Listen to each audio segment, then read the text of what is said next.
Hello and welcome to the Manifestation Mastery course, video 49A. So today I want to talk to you about shadow work, and I want to tell you the one thing that you need to know about your shadow self and how to use that to give yourself success. So, listen, shadow work is just simply a term.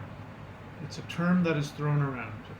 I find that it's one of these hot button terms that, has kind of mystery around it, and you're cool if you do shadow work, and people want to turn it into this sort of like magical thing, and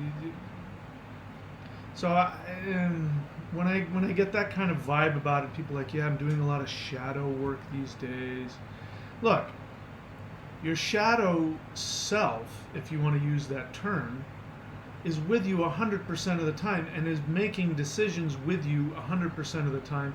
And you are, every single moment of every day, especially in your navel center, you are having conflicting feelings all the time.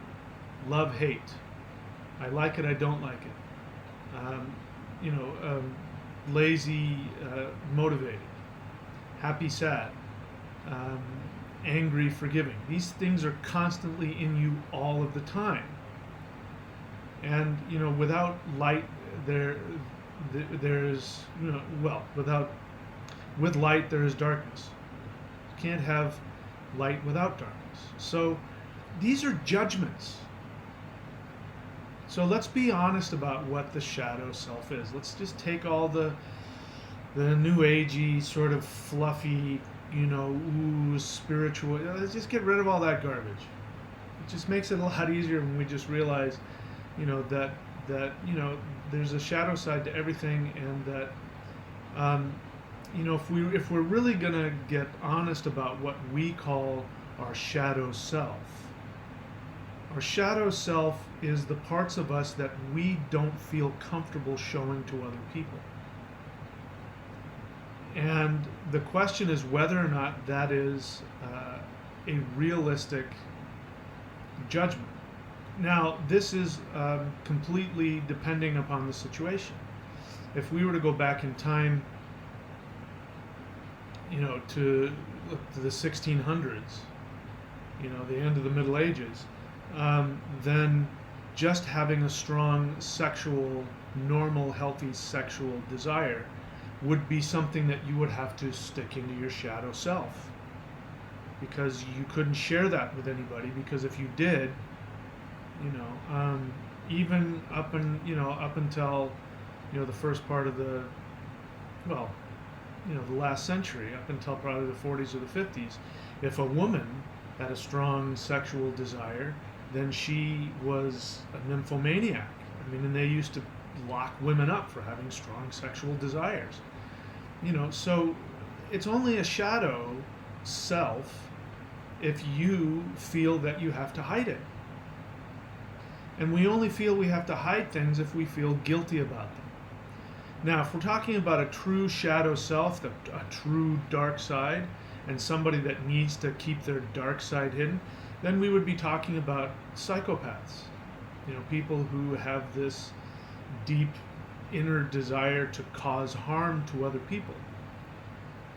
And even then, if we go back far enough, what we find out is that they were so damaged as infants that they just don't have the ability to handle any of their negative feelings, and they're broken. And so that would be the closest thing to a real shadow side. But if you're just a normal human being, or even if you're not so normal and you've got issues, that's all they are. And you need to understand that what you call your shadow self is just the parts of you that are seeking to protect. They're the instincts that drive you towards survival. So there's survival instincts and protection instincts. I talked about the sexual drive.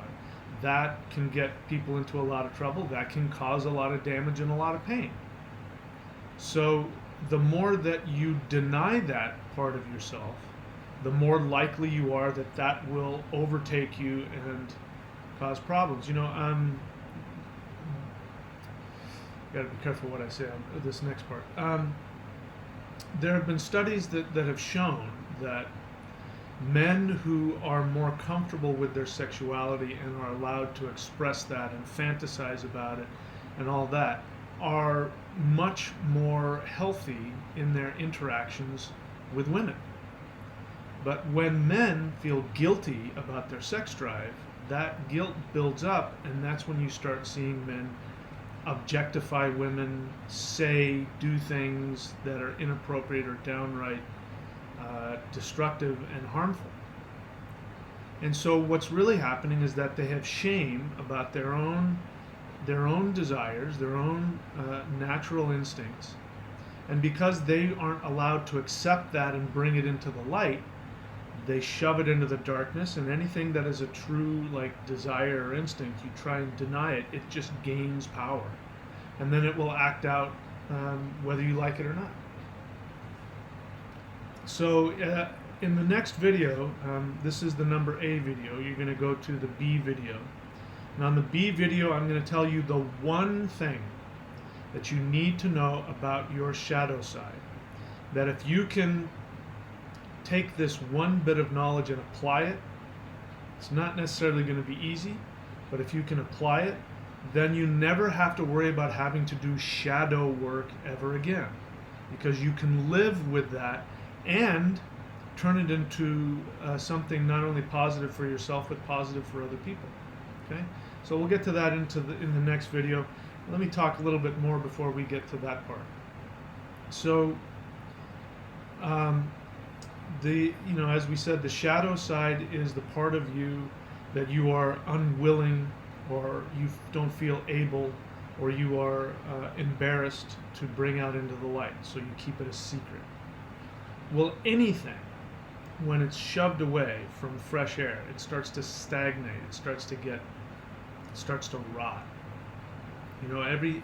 Especially feelings, they need to constantly be aired and dealt with.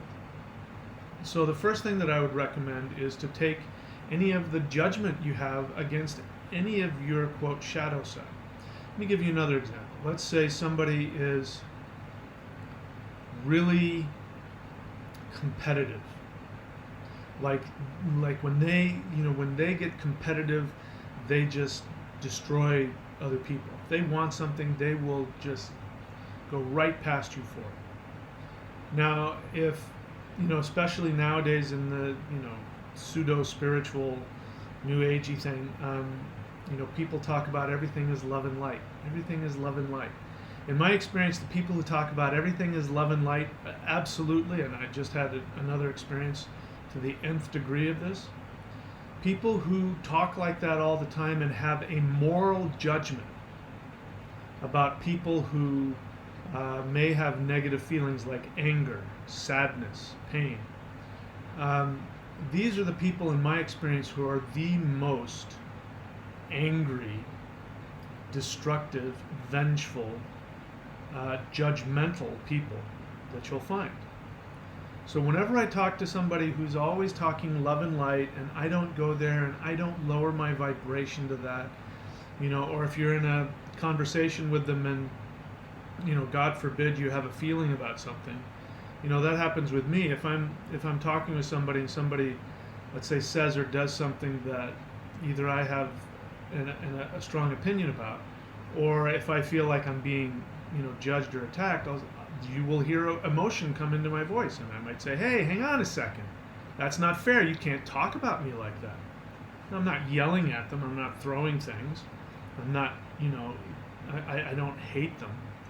I'm just having an experience which somebody might consider negative feelings. But let me give you another example. This was a long time ago, and I was dating a girl, and we weren't meshing. We weren't getting along. So I took her to see my counselor, my therapist. I thought maybe we could go and get some counseling. I actually wanted to try and find out what I could learn about myself, be a better communicator, and I was hoping she would have the opportunity to say that. And so she was sitting there and she was saying, Mike is I forget what she said, something like, it was much worse than this, but Mike's a lot of work. He's always wanting to talk about things, and and she says, I never fought like this with my ex-boyfriend. To which the counselor responded, that's why you're not with him. Because, the only way to really grow close and create a lasting relationship is to be able to face the shadow, the challenges, the pain, the difficulties, and to be able to work through them and find a common solution. So you have to do that with yourself. You have to allow yourself to have your negative side. So getting back to the original example of somebody's really competitive, if they're guilted, if somebody guilts them out of their competitiveness, no, you should always just, never, whatever the hell it is. What's going to end up happening is that competitive streak in that person is going to build up and build up and build up, and then it's going to explode. And it's going to explode in ways that really will be harmful. Because here's the thing about unconsciousness. We all have three minds: a conscious mind, the subconscious, and the unconscious. Most people, when they use the word subconscious, they really mean unconscious. The unconscious mind is that which you are unconscious of, you are unaware of. You don't even know you have it. The things you feel guilty about, you will shove them down into your unconscious. They will find a way out. And when they find a way out without your conscious awareness, it will always be destructive to yourself and to other people. Always, without question. So to be truly conscious is to be fully embracing of all of your negative feelings, all of your sadness, all of your pain, all of your anger, all of your jealousy, all of your fear, all of your insecurity. It's not necessarily easy, but it can be done. And the only reason that these issues become shadow issues that you have to do shadow work on is because somewhere in your world, your family, your friends, your society judged you for it. And so you started judging yourself. So in the next video, in the 49B video, I'm going to tell you the one thing you need to know to overcome your shadow side and turn it into success. So for that, you're going to go to thunderwizard.com. That's the link up there at the top. All of these links here are there for you, by the way. Go to thunderwizard.com. Before I get into that, I'm going to share with you this. This is a new service I've been offering. It is distance energy empowerment. And to learn about that, go to energyhealing.thunderwizard.com. I've been getting some really good feedback from people who have said all kinds of things, from I saw sparks in my room, to I slept better, to I felt a lot of freedom. I'm not guaranteeing you will have any experience whatsoever. I'm just telling you some of the things that people have said. And that is another way to allow yourself to experience your shadow side and do some shadow work and turn it into positive energies. Because remember, everything is energy. It's just whether or not it can be transformed into energy that can be used positively. Okay, and that includes your shadow side, your dark side, whatever you want to call it. All right, but what we're going to do right now is we're going to go to thunderwizard.com. And when you get to thunderwizard.com, you're going to scroll on the right side of the page and you're going to click on Manifestation Mastery Course, and you are going to subscribe. And you're going to subscribe, and it's going to cost you $50 a month. Look, you will have access to 49, which is actually twice that because there's 2 videos, 49 videos here in the Manifestation Mastery Course, as well as hundreds of videos in the Mastery of Shamanism course that I teach. So you'll get access to both of those. You've got nothing to lose. If it's a lot of money for you, then just don't drink that second cup of coffee every day for a month, and you'll have enough money to pay for it. And look, if it doesn't work for you, you can always unsubscribe. If you're serious about learning and growing, you are going to invest in yourself. You are going to be worth the investment. If you're not willing to invest in yourself, then in my experience, it makes it a lot more challenging to have success, because then you walk around not understanding the basic law of the universe, which is the law of equal exchange. It's a law of the universe. You want success, you want more success in your life, you're going to have to invest in yourself. Okay? So you're going to go to thunderwizard.com, scroll down, click on Manifestation Mastery course. I'll see you over there, and I'll tell you the one thing that you need to know about your shadow side, that if you can master, you can turn that shadow self into the greatest powerhouse to drive you towards success. Okay? I'll see you over there.